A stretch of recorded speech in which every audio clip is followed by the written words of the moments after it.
que a gente tem também, né, hoje em dia eu faço bem menos, mas já fiz muitos gatos obstruídos, né, com a doença do trato urinário inferior felino, né, então são as obstruções, né, de uretra que levam a bexigas extremamente distendidas. Isso é um exame muito ruim para o ultrassom, né, porque o gato ele fica incomodado, isso dói, né, então a gente coloca o transdutor de uma maneira o mais delicada possível, porque isso vai incomodar, jamais balotar essa bexiga com o ultrassom, né, com o transdutor, porque isso é muito dolorido. Se a gente quiser movimentar essa bexiga, a gente vira o gato para um decúbito direito, para um decúbito esquerdo, ou a gente levanta e deita esse paciente, tá? Jamais apertem essa bexiga, porque isso dói demais. Então, como a gente sabe que esse gato está obstruído?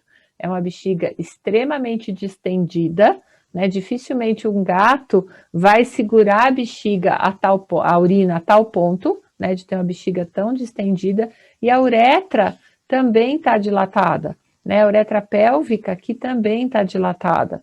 Normalmente a uretra pélvica é um espaço virtual, né, quando faz a força da micção, né, que contrai a bexiga, aí a urina vai passar, e aí a gente veria, né, se conseguisse fazer a ultrassom neste momento.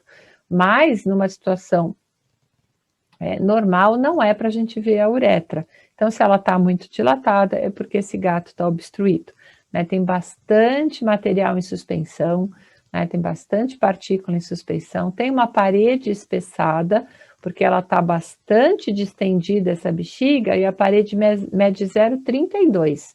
Tá? Então, a hora que a gente conseguir passar uma sonda nesse paciente e ele conseguir esvaziar essa bexiga, essa parede vai aumentar muito de espessura.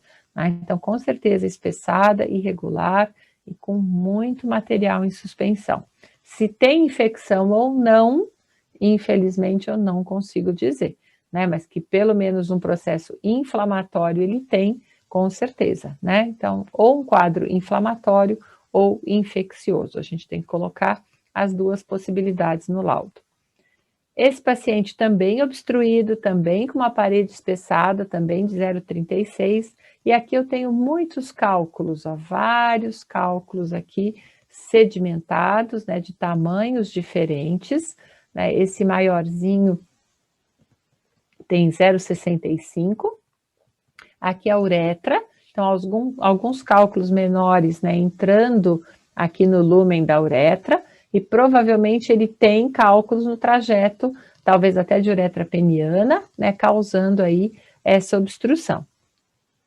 Uma bexiga, a uretra toda dilatada, né? Então, assim, o ideal desses pacientes é que eles sejam sondados primeiro, para depois a gente fazer ultrassom, para que eles tenham um conforto melhor, né? Porque, assim, eu não consigo dizer exatamente o quadro, né?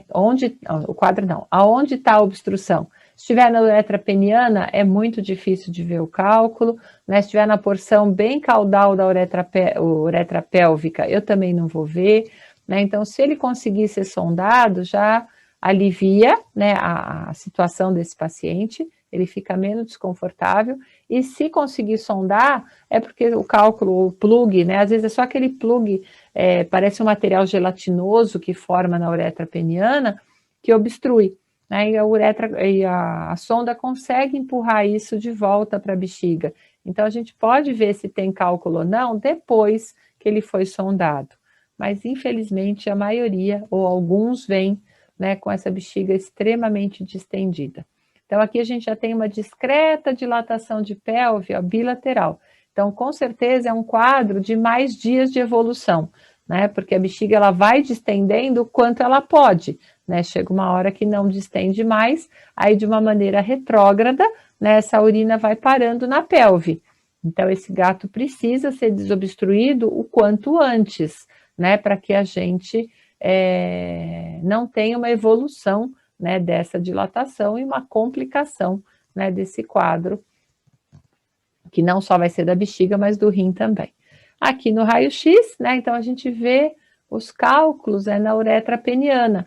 Com ultrassom é um acesso mais difícil, né, o pênis do gato é muito pequenininho, é difícil a gente acessar com ultrassom.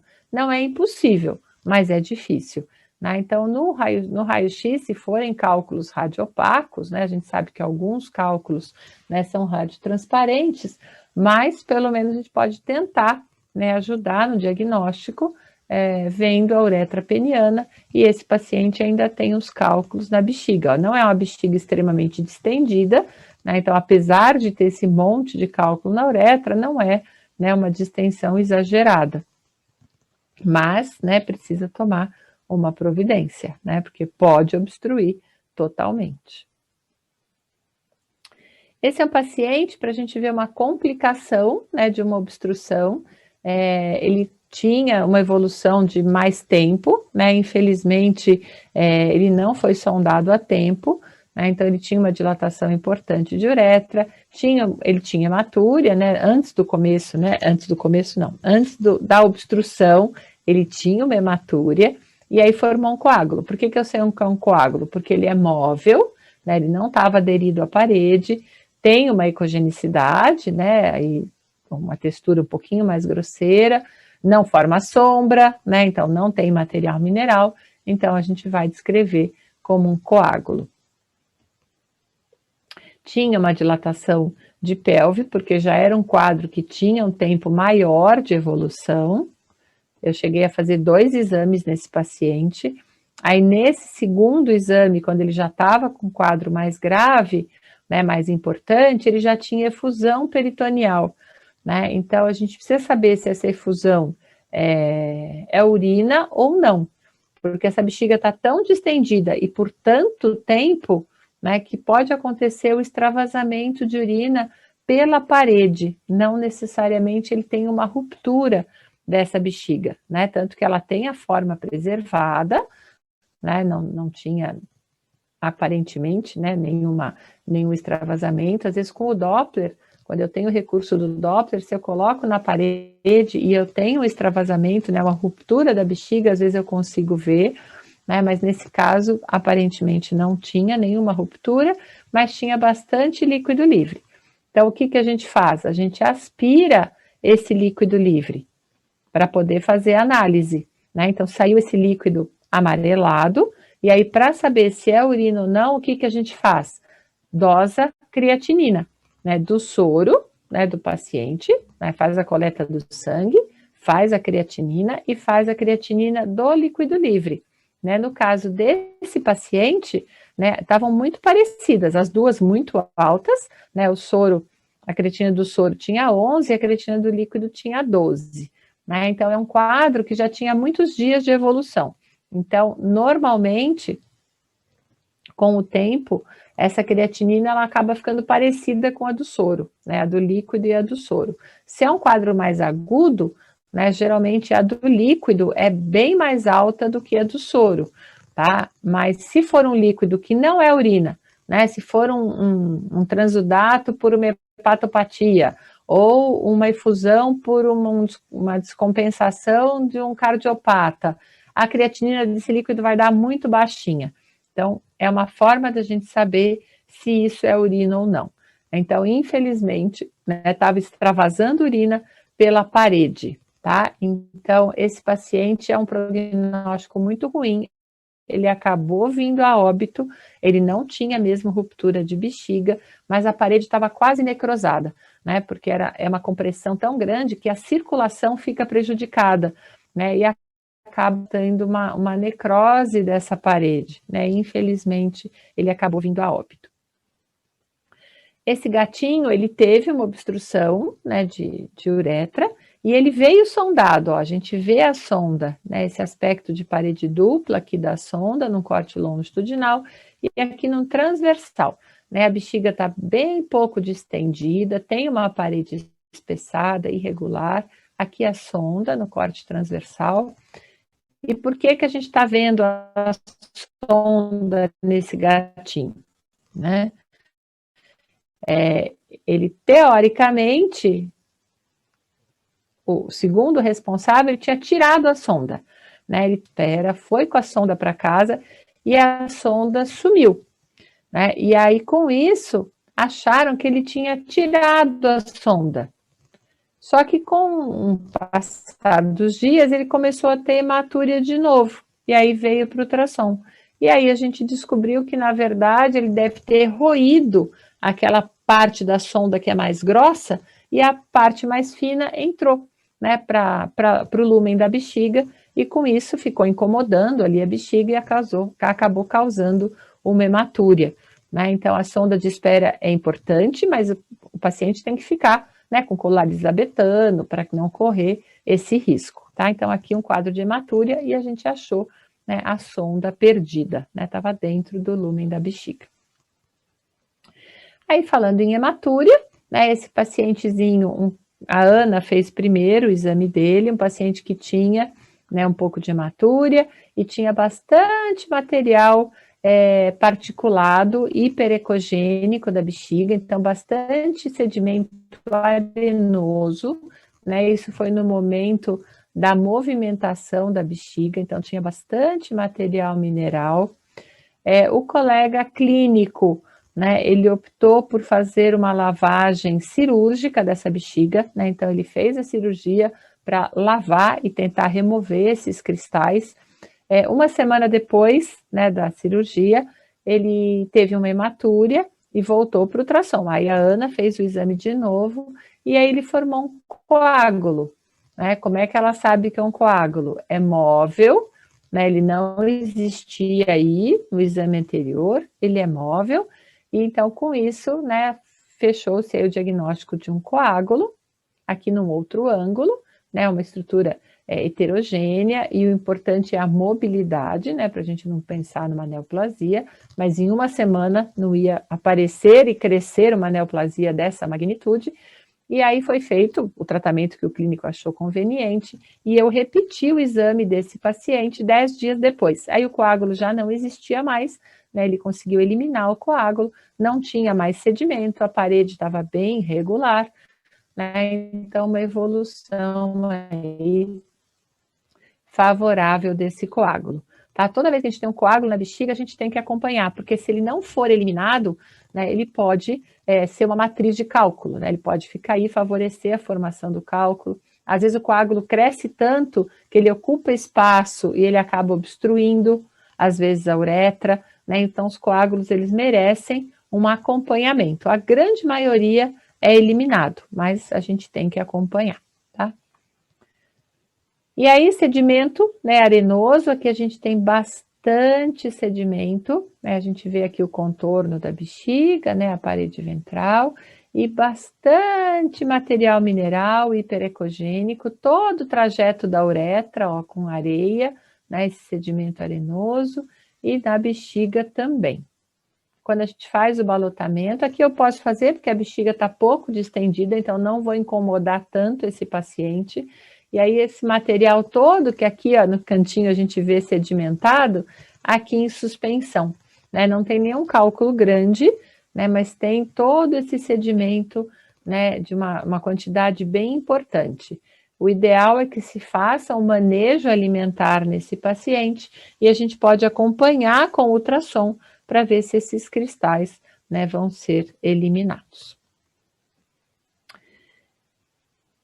E os gatos, né, eles fazem bastante cálculo de estruvita, claro que pode ser de cálcio, fosfato cálcio, enfim, pode ser de outros minerais também, né, mas muitos são de estruvita, né, e o estruvita ele dissolve com a mudança da alimentação. Né? Então, o que a gente faz quando tem cálculos pequenos? Aqui no exame da Brenda, também uma colega que trabalhou comigo, né, tem vários pequenos cálculos, tem material em suspensão, também tem o sedimento, talvez tivesse uma hematúria, né, aqui pequenos cálculos de 2, 3 milímetros.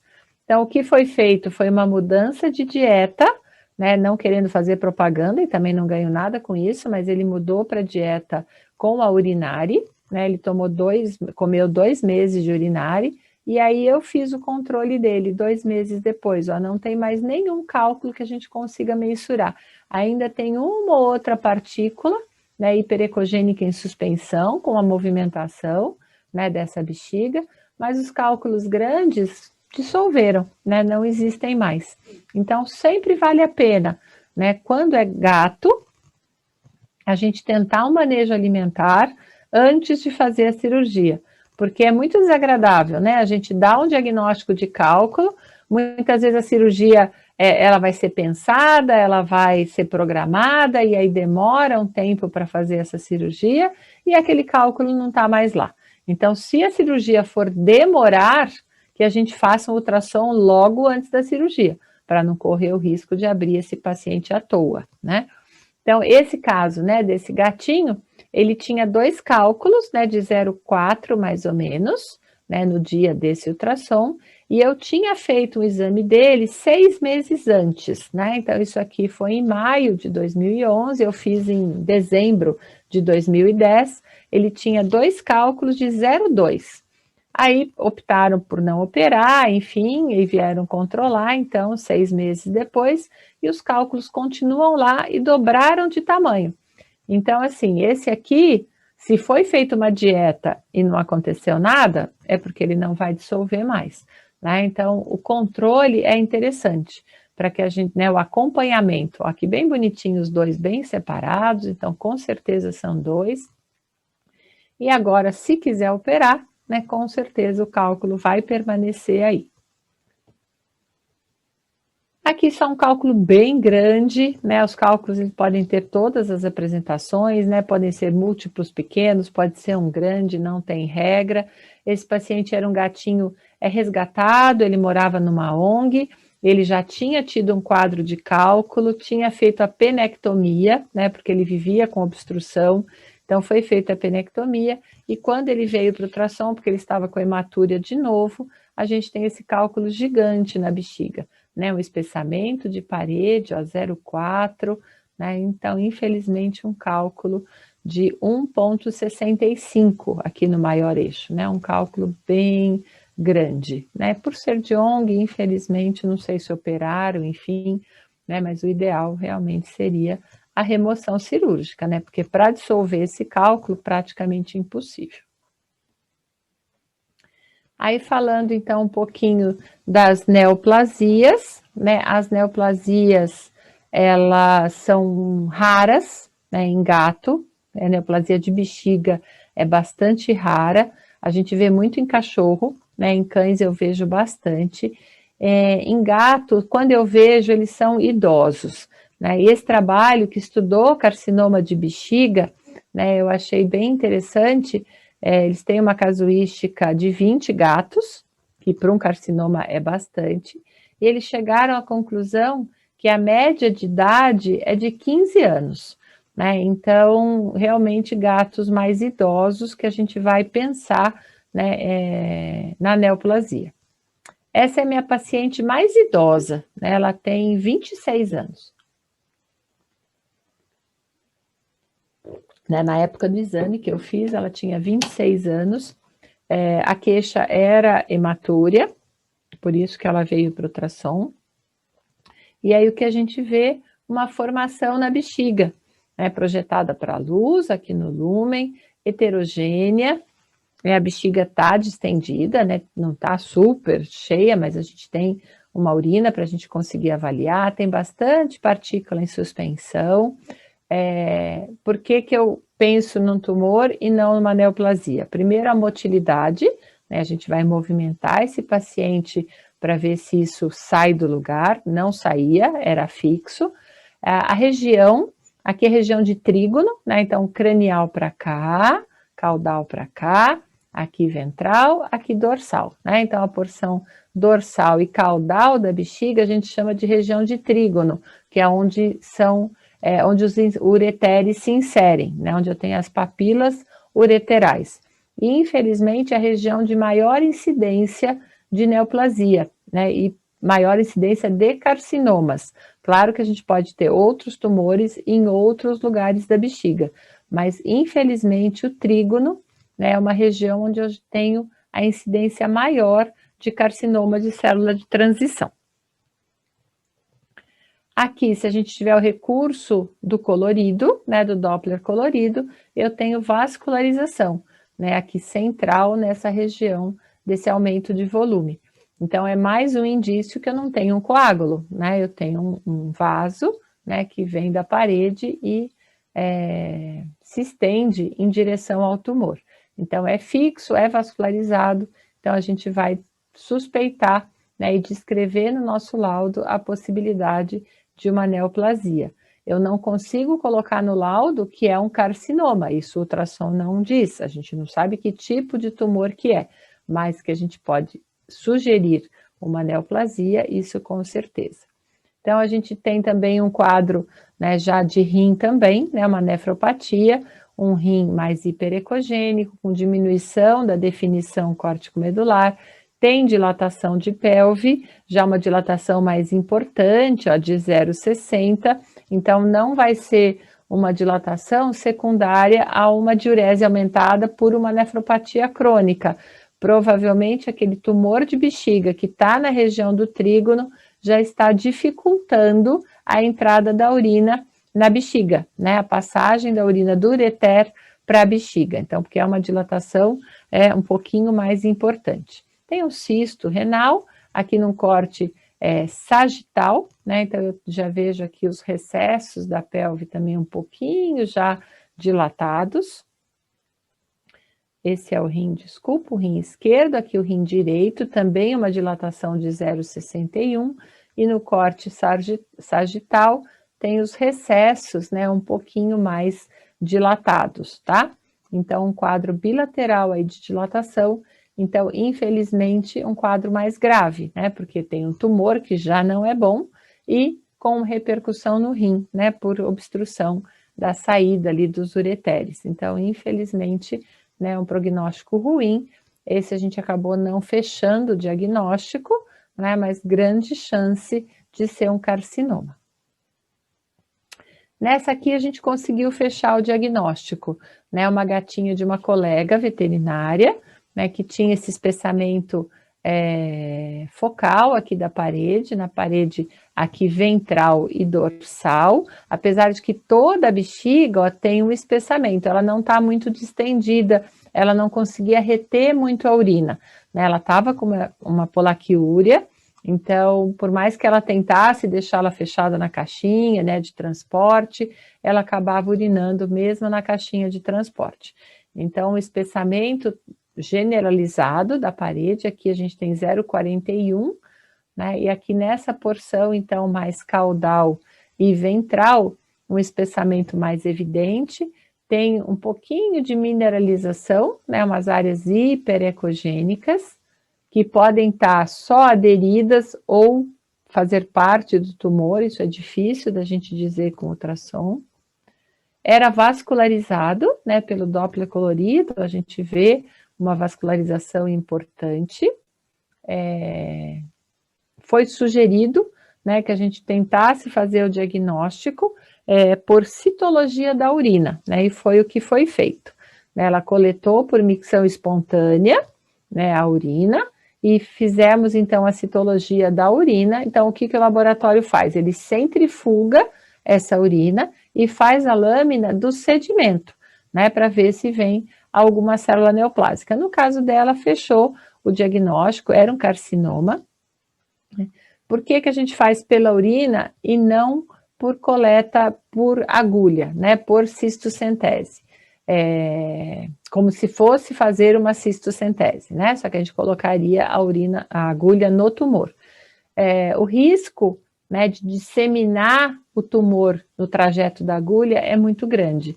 O carcinoma de célula de transição é um tumor que descama bastante, por isso que a gente consegue fazer a citologia, né? Porque como ele é um tumor que sangra bastante e descama bastante célula, a gente tem essa facilidade, né, da citologia. Então, é melhor não correr riscos, né, não colocando uma agulha nesse tumor, porque quando eu volto com a agulha, né, pelo trajeto aqui da musculatura, eu posso semear, né, células neoplásicas nesse trajeto. Então, o risco de dar metástase é muito grande. Então, a gente evita ao máximo. Quando é um cão, né, ou